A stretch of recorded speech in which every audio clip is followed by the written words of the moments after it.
창세기 1장과 3장까지의 내용은 인류의 역사를 포괄적으로 보여주고 있습니다. 이 세상의 기원, 그리고 삶과 죽음의 문제, 그리고 이 인간의 문제가 어떻게 해결될 수 있느냐, 이 모든 내용들이 창세기 1장부터 3장까지의 내용 가운데 전부 다 들어가 있는 것입니다.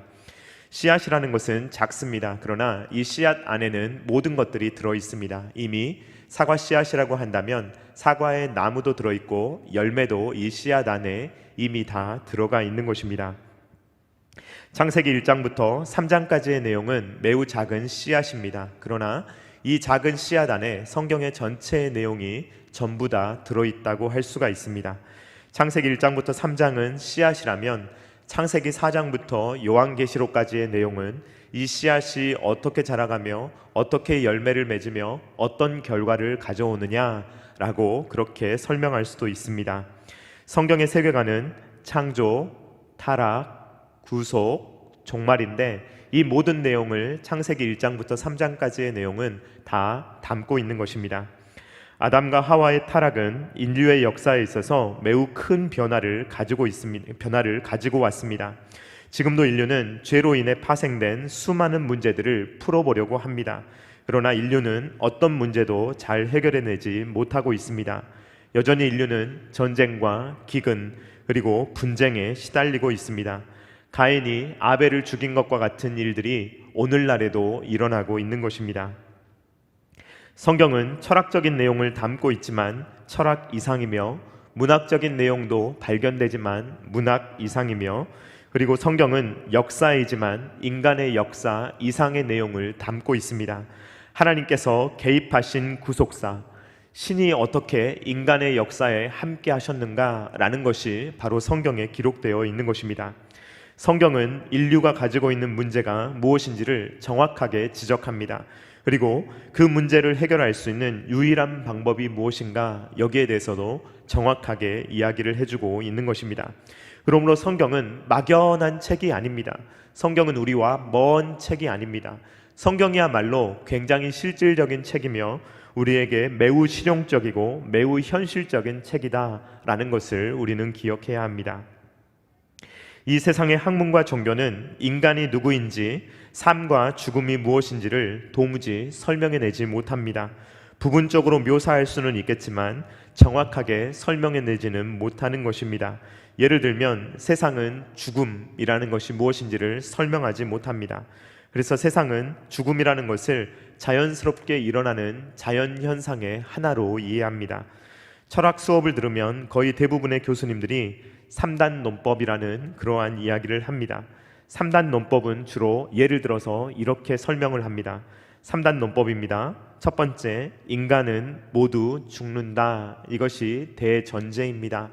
두 번째, 소크라테스는 인간이다. 이것이 소전제입니다. 여기에서 결론이 도출됩니다. 결론은 무엇입니까?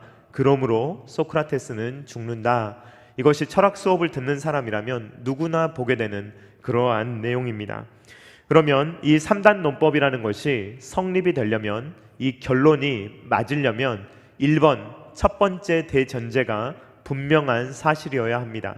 만약에 첫 번째 내용이 사실이 아니라면 마지막 결론 내용 3번 내용도 사실일 수가 없는 것입니다.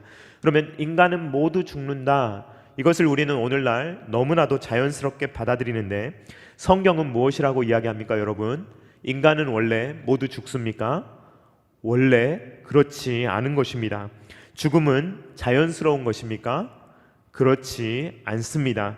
성경은 죽음이 자연스러운 것이 아니라고 말하고 있습니다. 원래 에덴 동산에 죽음이라는 것은 없었습니다. 죽음이라는 것은 애초에 없었는데 외부로부터 죽음이라는 것이 갑자기 들어오게 된 것입니다. 로마서 5장 12절 말씀 우리 한번 같이 읽어보도록 하겠습니다. 시작. 그러므로 한 사람으로 말미암아 죄가 세상에 들어오고 죄로 말미암아 사망이 들어왔나니 이와 같이 모든 사람이 죄를 지었으므로 사망이 모든 사람에게 이르렀느니라. 아멘. 이 말씀을 보십시오. 그러므로 한 사람으로 말미암아 죄가 세상에 들어왔다라고 이야기합니다. 그러니까 죄는 없었던 것이죠. 그런데 죄가 들어온 것입니다, 세상으로. 그리고 죄로 말미암아 사망이라는 것이 원래는 없었는데 이 세상에 사망이라는 것이 외부로부터 이 안으로 들어오게 된 것입니다. 인류의 대표인 아담이 죄를 지었습니다. 그러므로 죄가 세상에 들어오게 되었습니다. 그리고 그 죄는 창조주에 대한 피조물의 반역이었기 때문에 그 반역의 대가가 사망이었다는 것입니다. 사실 인간이 죽는다는 것, 이것은 매우 낯선 일이고 애초에 일어나서는 안 되었던 일이었던 것입니다. 태초의 인류에게 죽음은 이처럼 낯선 것이었습니다. 그런데 이 죽음이라는 것이 계속해서 당연하게 받아들여지기 시작합니다. 한 사람 한 사람 죽어나가기 시작하니까 죽음이라는 것은 보편적인 것이구나, 사람은 누구나 죽는구나 라는 생각을 사람들이 하기 시작한 것입니다. 창세기 5장 말씀은 아담의 계보에 대해서 말하고 있는데 아담의 계보에 속한 사람들도 결국은 어떻게 된다는 걸 보여줍니까? 죽는다라는 것을 보여줍니다. 창세기 5장을 보면 후렴구처럼 계속해서 반복되는 내용이 있는데 몇 년을 지내며 죽었더라, 자녀를 낳고 몇 년을 지내며 죽었더라, 죽었더라, 죽었더라 라는 내용이 창세기 5장에 계속해서 기록되며 반복되며 강조되고 있습니다. 노아의 홍수 이전의 사람들 꽤 오랜 세월 동안 살았습니다. 지금 우리 입장에서 보면 굉장히 오래 살았습니다. 예를 들어서 무드셀라는 969살까지 살았는데 969살은 성경에서 가장 오래 살았던 사람의 연수입니다. 그래서 성경 퀴즈 대회를 하면 이 무드셀라의 이름과 나이, 이것은 단골 출제 문제입니다. 생각해 보십시오. 969살, 이제 대략 말해서 1000년 정도 됩니다. 자, 1000년이라는 시간, 긴 시간입니까? 짧은 시간입니까? 우리의 입장에서 보면 이 1000년이라는 시간이 매우 긴 것 같은데 영원의 관점으로 한번 생각해 보십시오. 영원히 살았어야 되는 인간이 이제는 몇 년도 못 사는 겁니까? 1000년도 살지 못한다라는 것을 성경이 보여주는 것입니다. 원래 하나님께서 창조하신 아담과 하와는요, 하나님께서 영원히 살도록 창조하신 거거든요. 그런데 정령 죽으리라는 하나님의 말씀이 정말로 이루어지는 거예요. 그래서 원래는 계속 살아야 되는 인간이 단 1000년도 채우지 못하고 죽는 것을 성경은 기록하고 있는 것입니다. 인간의 이런 모습은 영원하신 하나님과 대조됩니다. 베드로후서 3장 8절 말씀 우리 한번 같이 읽어보도록 하겠습니다. 시작. 사랑하는 자들아, 주께는 하루가 1000년 같고 1000년이 하루 같다는 이 한 가지를 잊지 말라. 아멘. 하나님께는 하루가 1000년 같고 1000년이 하루 같은, 하나님은 영원하신 분인데 사람은 고작 1000년도 살지 못하고 죽는 존재가 되었다는 것이 창세기 5장의 말씀이며 우리는 길어야 사람의 연수가 100년인 그러한 삶을 살아가고 있다는 것입니다. 뱀의 후손만 죽는 것이 아니라 여자의 후손도 죽음을 피하지 못하는 것을 보게 됩니다. 그러나 이런 죽음 속에서도 하나님께서는 원시 복음의 약속을 지키시며 그 약속을 신실하게 이끌어 가신다, 이루어 가신다라는 것을 성경은 증명하고 보여주고 있습니다. 여자의 후손의 씨를 예수님께서는 계속해서 지키시고 보존하시는 것입니다. 우리는 창세기 3장 15절 원시 복음의 말씀을 통해서 타락한 인류의 계보가 뱀의 후손으로 나뉘고 여자의 후손으로 나뉜다라는 것을 살펴보았습니다. 이 뱀의 후손은 여자의 후손이 오지 못하도록, 이 메시아가 오지 못하도록 끊임없이 방해합니다. 그래서 오지 못하도록 막는 역할을 하는 것이며 그 첫 번째 역할을 가인이 했던 것입니다. 가인은 첫 번째 방해자였으며 가인의 후손들은 가인의 삶의 양식, 가인의 세계관, 가인의 가치관에 따라서 이 세상을 살아갑니다. 먼저 살펴보고자 하는 가인의 사람은 에녹입니다. 가인은 에녹을 낳았습니다. 그리고 성을 쌓기 시작했습니다. 그리고 그 성의 이름을 에녹이라고 합니다. 창세기 4장 17절 말씀 우리 한번 같이 읽어보도록 하겠습니다. 시작. 아내와 동침함에 그가 임신하여 에녹을 낳은지라. 가인이 성을 쌓고 그의 아들의 이름으로 성을 이름하여 에녹이라 하니라. 아멘. 우리가 성을 쌓는 이유는 무엇입니까, 여러분? 스스로를 방어하려는 목적입니다. 그렇다면 가인은 왜 그렇게 스스로를 방어하고자 했습니까? 다른 사람들을 믿지 못하기 때문입니다. 그렇다면 가인은 왜 다른 사람들을 믿지 못했습니까? 그 이유는 자기가 나쁜 사람이기 때문에 그렇습니다. 자기가 나쁜 사람이며 자기가 형제를 죽였던 사람이며 다른 사람들이 자기를 볼 때 어떻게 보는지를 알고 있기 때문에 자기를 방어해야 되는 필요가 생긴 것이며 그 필요를 위해서 성을 쌓아나가기 시작하는 것입니다. 가인은 형제 살인자였습니다. 그 나귀는 가인을 평생 따라다녔습니다. 가인은 이런 심리적인 불안감을 늘 가지고 살아갔는데 이러한 불안함을 볼 수 있는 말씀이 있습니다. 잠언 28장 1절 말씀 우리 한번 같이 읽어보도록 하겠습니다. 시작. 악인은 쫓아오는 자가 없어도 도망하나 의인은 사자같이 담대하니라. 아멘. 죄인은 어떻습니까? 죄를 지은 사람은 어떻습니까? 혹시라도 다른 사람이 그걸 알까봐, 혹시라도 다른 사람이 그걸 알아차렸을까봐, 걸리지 않았다 할지라도 그 마음은 이미 지옥입니다. 가인은 24시간 불안합니다. 24시간 도망자입니다. 가인은 스스로 만든 지옥에 빠지게 되었고 평생 무거운 죄의 무게에 짓눌려서 살아가는 것이 가인의 인생인 것입니다. 잠을 잘 때인들 편하게 자겠습니까? 그의 잠은 결코 편안한 잠을 이룰 수 없는 것입니다.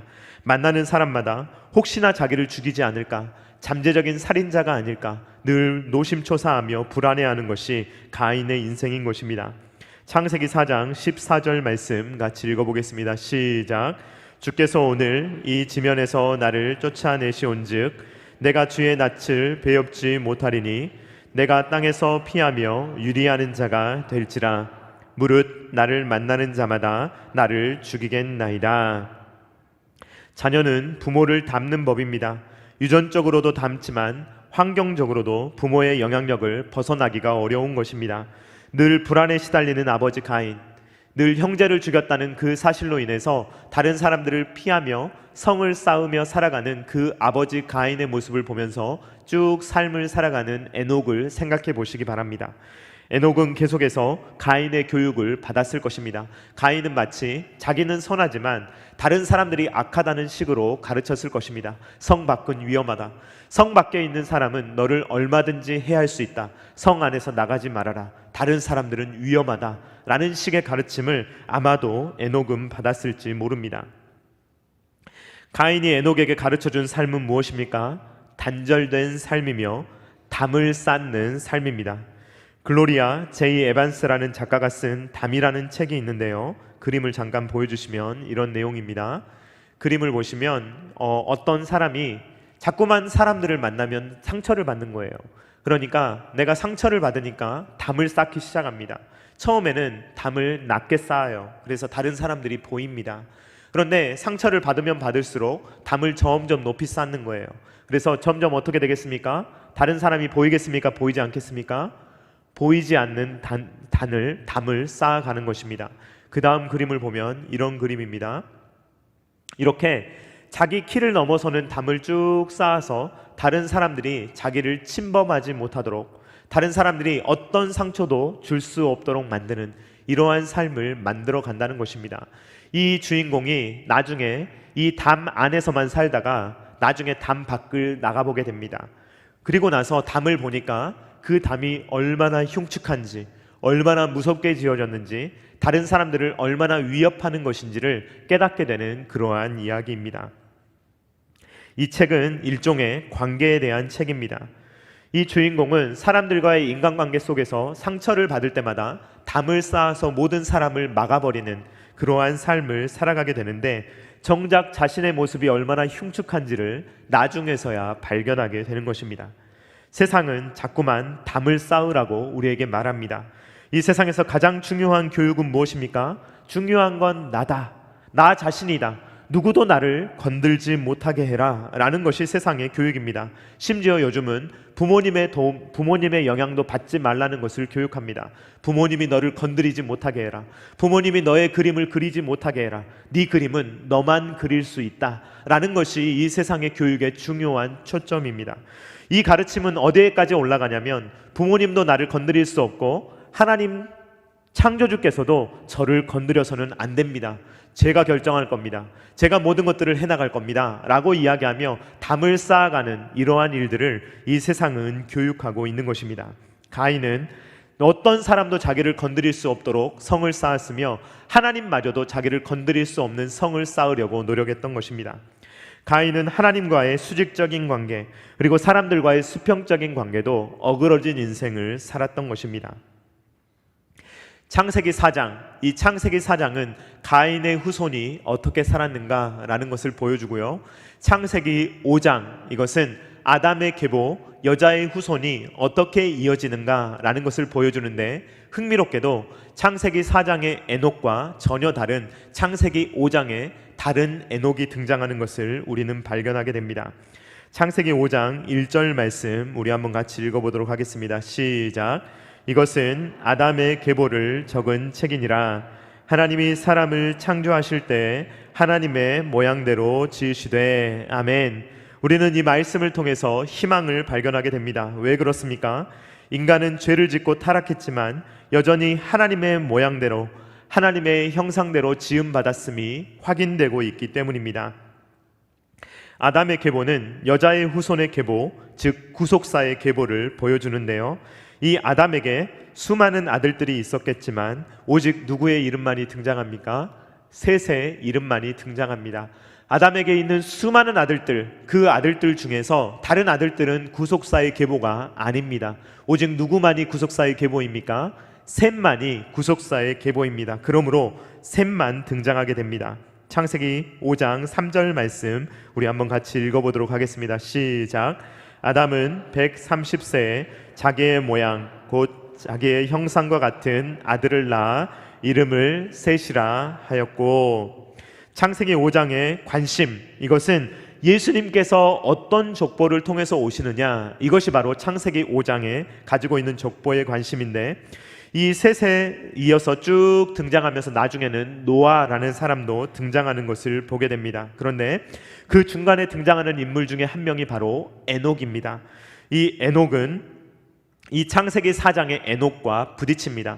조금만 주의 깊게 성경을 읽으시는 분들은 창세기 4장에 에녹이라는 이름이 나왔었는데 5장에도 에녹이 등장하네 라고 이야기하며 4장과 5장을 대조시키며 성경을 읽으셨을 것입니다.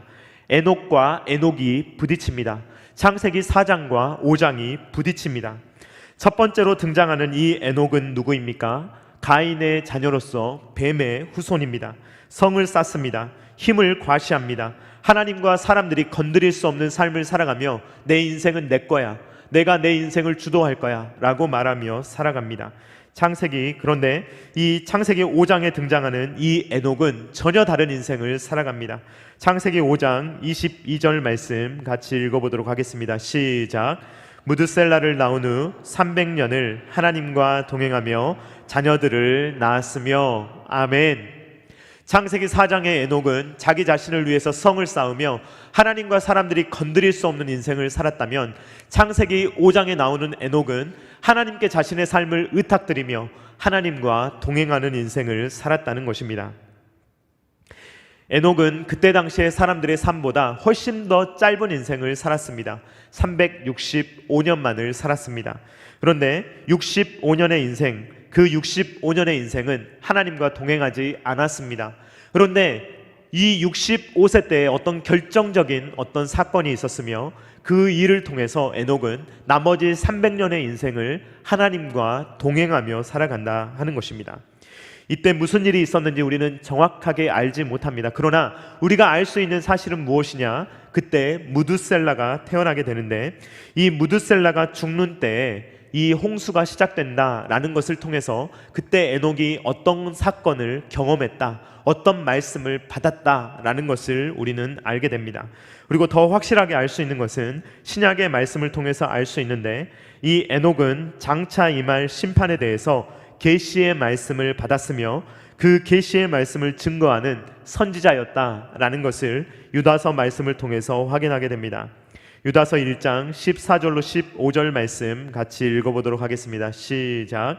아담의 7대 손 에녹이 이 사람들에 대하여도 예언하여 이르되, 보라, 주께서 그 수만의 거룩한 자와 함께 임하셨나니 이는 뭇 사람을 심판하사 모든 경건하지 않은 자가 경건하지 않게 행한 모든 경건하지 않은 일과 또 경건하지 않은 죄인들이 주를 거슬러 한 모든 완악한 말로 말미암아 그들을 정죄하려 하심이라 하였느니라. 아멘.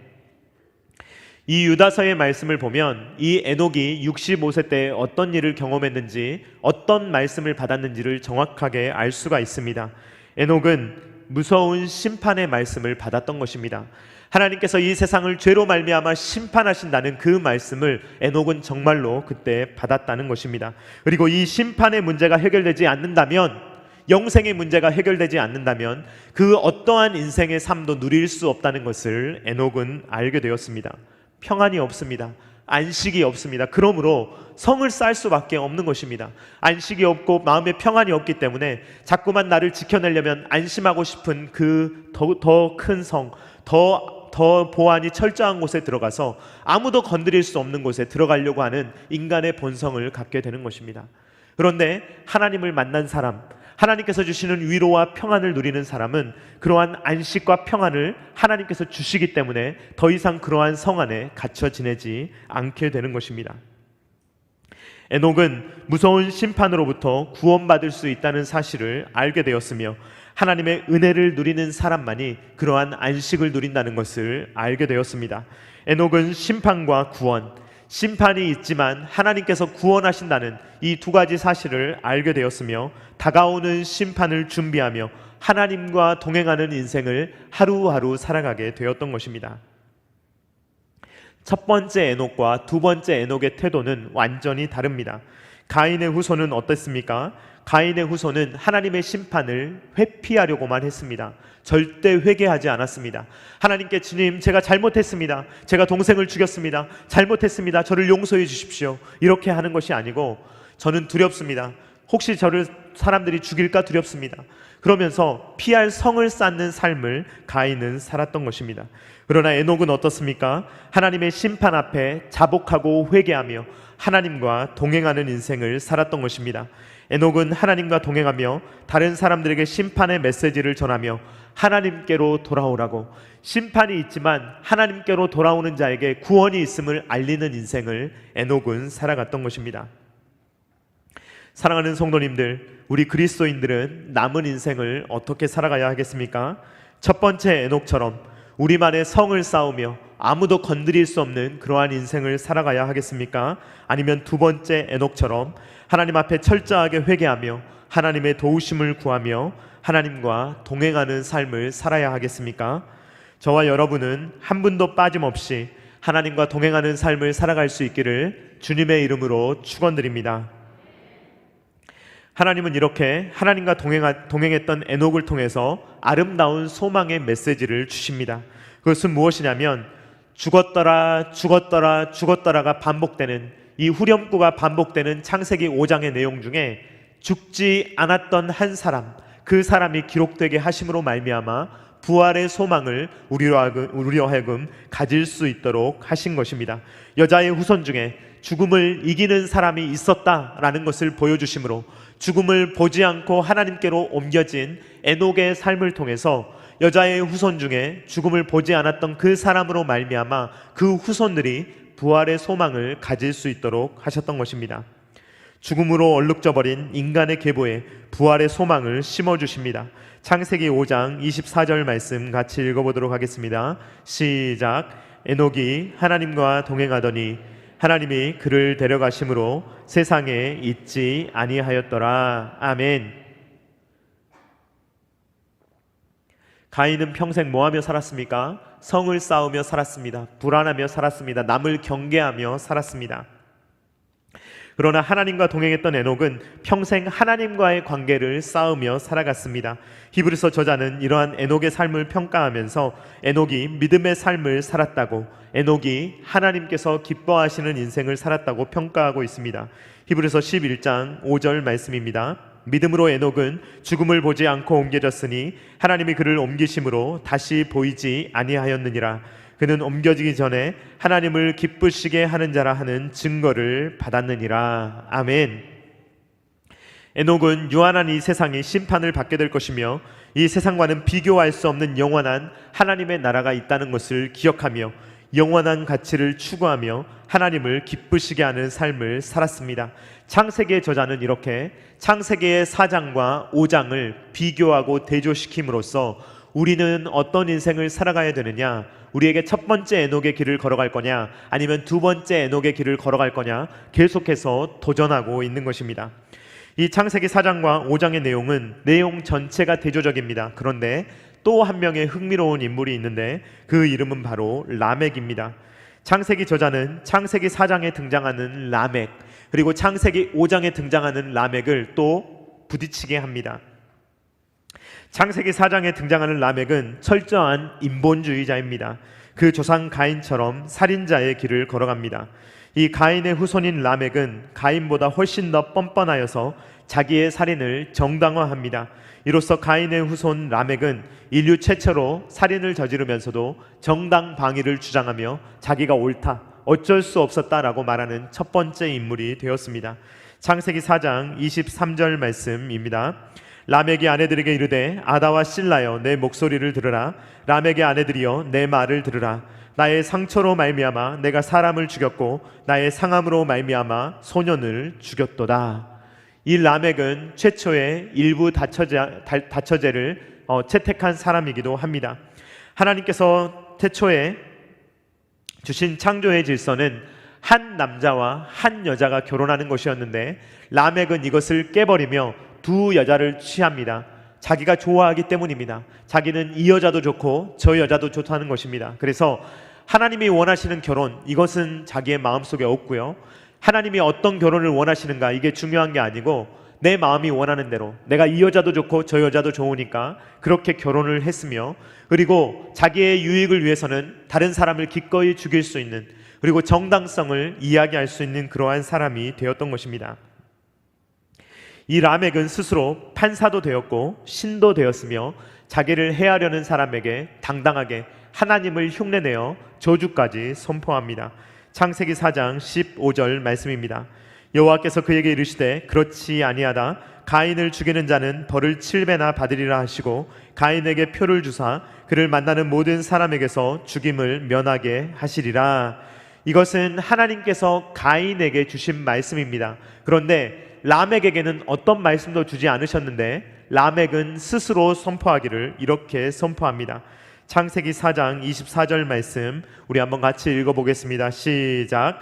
가인을 위하여는 벌이 7배일진데 라멕을 위하여는 벌이 77배이리로다 하였더라. 아멘. 라멕은 하나님이 하시지 않은 말씀을 자기가 선포하는데요, 하나님이 7배면 자기는 몇 배라고요? 77배라고요. 그러니까 누가 더 큰 거예요? 자기가 훨씬 더 크다는 겁니다. 자기가 하나님보다 훨씬 더 큰 벌을 내릴 수 있는 그러한 존재다라는 것이 라멕의 주장입니다. 라멕은 이처럼 교만하고 목이 뻣뻣하며 뼛속까지 철저했던 인본주의자였습니다. 그런데 성경은 창세기 5장에서 전혀 다른 라멕, 이 인본주의자 라멕과 전혀 다른 신본주의자 라멕을 이제 제시합니다. 창세기 5장 28절로 29절 말씀 같이 읽어보도록 하겠습니다. 시작. 라멕은 182세의 아들을 낳고 이름을 노아라 하여 이르되 여호와께서 땅을 저주하심으로 수고롭게 일하는 우리를 이 아들이 안위하리라 하였더라. 아멘.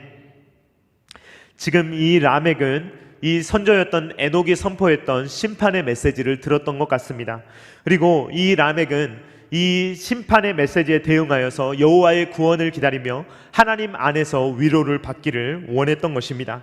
이 라멕은 언약의 하나님을 바라보고 있었습니다. 장차 임할 심판도 있지만 그 심판 가운데서도 우리를 건져내시는 하나님을 바라보며 위로를 바라보고 있었던 것입니다. 그래서 라멕은 이러한 문제를 인식하며 이 아들이 우리를 안위하리라 라는 이름의 뜻으로 자신의 아들의 이름을 노아라고 지었던 것입니다. 인본주의자 람եկ의 자녀들은 각종 문명을 일으킵니다. 야발은 가축을 치는 자의 조상이 되었고 유발은 현악기와 관악기를 연주하는 자의 조상이 되었습니다. 두발가인은 구리와 쇠로 여러 가지 기구를 만드는 기술자가 되었습니다. 이렇게 가인과 람եկ은 소위 인류의 문명이라 할 수 있는 것들을 발전시켰습니다.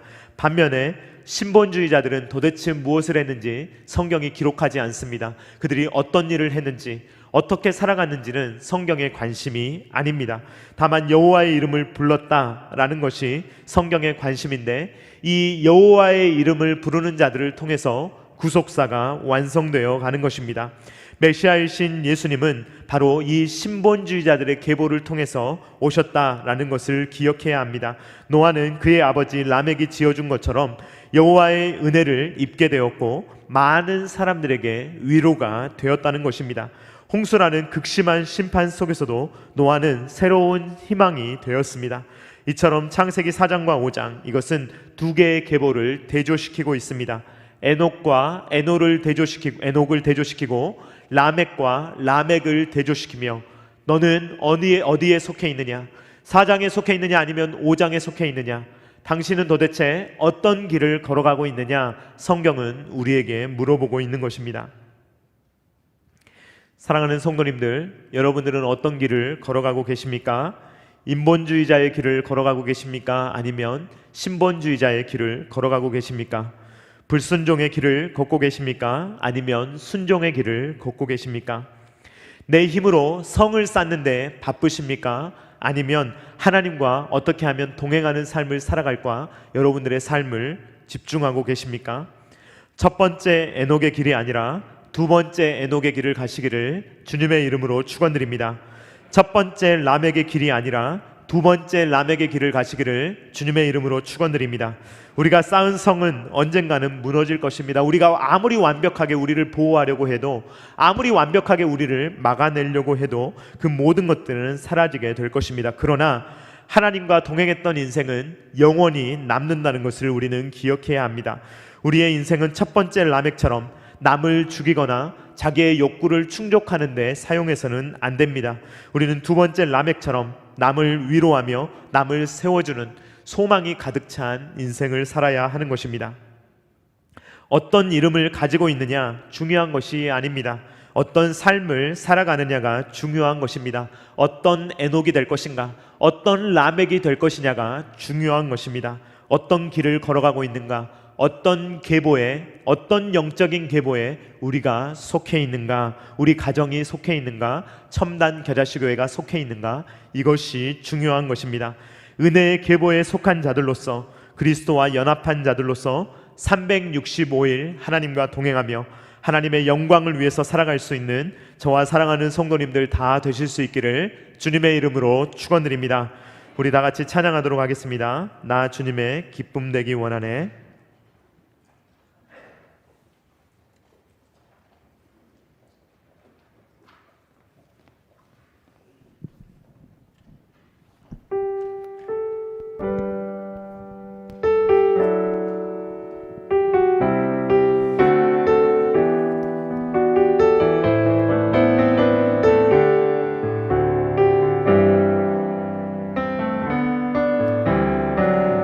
주님의 기쁨 되기 원하네. 내 마음을 새롭게 하소서. 새 부대가 되게 하여 주사. 주님의 빛 비추게 하소서. 다시 한번 찬양합니다. 나 주님의 기쁨 되기 원하네. 내 마음을 새롭게 하소서. 새 부대가 되게 하여 주사. 주님의 빛 비추게 하소서. 내가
약속할 수 있도록 도와주시며 여호와의 이름을 부르는 그러한 인생을 살아갈 수 있는 하나님의 은혜의 계보에 속한 자들의 인생이 다 될 수 있도록 아버지 하나님 불러주시고 인도하여 주시옵소서.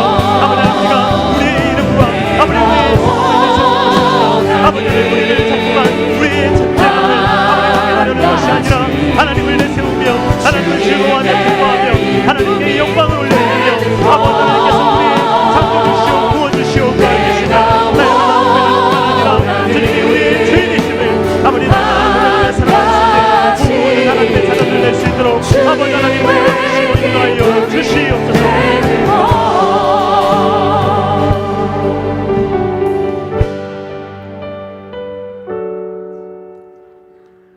사랑하는 하나님 아버지, 우리는 죄를 지었고 모두 다 죄인인데 주님은 우리를 포기하지 아니하시고 계보를 나누어 주셔서 주님 우리가 모두 다 뱀의 후손인데 주님은 여자의 후손을 허락하여 주시고 그 여자의 후손을 통하여서 믿음의 사람들이 세워질 수 있도록 인도하여 주시니 감사를 드립니다. 주님 끊어질 듯 보였던 그 여자의 후손의 계보를 주님께서는 붙들어 주시고 주님께서는 셋을 낳게 하시고 또 에노스를 허락하여 주시오며 여호와의 이름을 부르게 하시고 그 은혜의 계보 가운데 에녹이 나오게 하시고 또한 라멕이 나오게 하시고 노아를 나오게 하심으로 말미암아 예수님이 올 수 있도록 그 계보를 지켜주시니 감사를 드립니다. 주님, 이 하나님의 은혜의 구속사는 아버지 하나님께서 친히 인도하심으로 말미암아 약속하시고 이루어 주셨다는 것을 우리가 기억할 수 있도록 도와주시오며 언약의 하나님, 신실하신 하나님, 변치 않으시며 끝까지 우리를 붙드시는 그 하나님을 바라볼 수 있도록 아버지 하나님 도와주시옵소서. 주님, 우리의 인생을 성을 쌓느라 낭비하지 않도록 도와주시옵소서. 담을 쌓아 올리며 아무도 나를 범접하지 못하게, 아무도 나를 건드리지 못하게 하며 살아가는 그러한 인생이 아니라 하나님과 어떻게 하면 동행할까, 어떻게 하면 말씀과 기도로 살아갈까, 어떻게 하면 다른 생명을 살리는 생명사역자로 살아갈까를 아버지 하나님 고민하게 하여 주시오며 주님, 첫 번째 라멕처럼 다른 사람을 죽이며 그것을 정당화하며 자기가 원하면 하나님이 원하시는 것도 아버지 하나님 어떠한 것도 다 행하며 자기 마음대로 살아가는 라멕이 아니라 두 번째 라멕처럼 심판을 기억하며 구원을 생각하며 다른 사람을 위로하기 위해 아버지 하나님 안위하기 위해 살아가는 그러한 삶을 아버지 하나님 우리도 살아갈 수 있도록 아버지 하나님 도와주시옵소서. 주님, 이 세상의 삶 가운데 아버지 창세기 4장과 5장이 부딪힙니다. 주님, 에녹과 에녹이 부딪힙니다. 라멕과 라멕이 부딪힙니다. 주님, 우리의 마음 가운데 영적 전쟁이 있습니다. 아버지 하나님 우리를 붙들어 주시옵소서. 이 전쟁에서 승리케 하여 주시옵소서. 성령의 충만함으로 살아가게 하여 주시옵소서. 악한 생각이 우리를 지배하지 못하게 하여 주시오며 사탄의 생각을 잘라내게 하시고 분별하게 하여 주시오며 오직 성령의 생각을 따라 쫓아 살아갈 수 있도록 도와주시고 하나님과 동행하는 인생을 살아갈 수 있도록 도와주시오며 많은 사람들에게 위로가 되는 인생을 살아갈 수 있도록 아버지 하나님 역사하여 주시옵소서. 이제는 우리 구주 예수 그리스도의 십자가의 무한하신 은혜와 독생자 아들을 아낌없이 내어주신 성부 하나님의 사랑하심과 성령 하나님의 감동 감화 역사 교통하심이 우리에게 저주받을 수밖에 없었던 우리의 삶 가운데 여자의 후손을 약속하여 주시고 주님께서 그 선하신 약속을 이루어 주심으로 말미암아 여자의 계보에 우리를 속하게 하시고 믿음의 길을 걷게 하셨다는 것을 기억하며 평생의 삶을 살아갈 때 하나님과 동행하는 삶, 또 위로자가 되는 삶을 살아가기를 원하는 사랑하는 모든 성도님들의 머리머리 위에와 각 가정과 주님께서 피로 값주고 사신 첨단 계라시교회 위에와 조국과 세계 열방 가운데 영원토록 함께 있기를 간절히 축원하옵나이다. 아멘.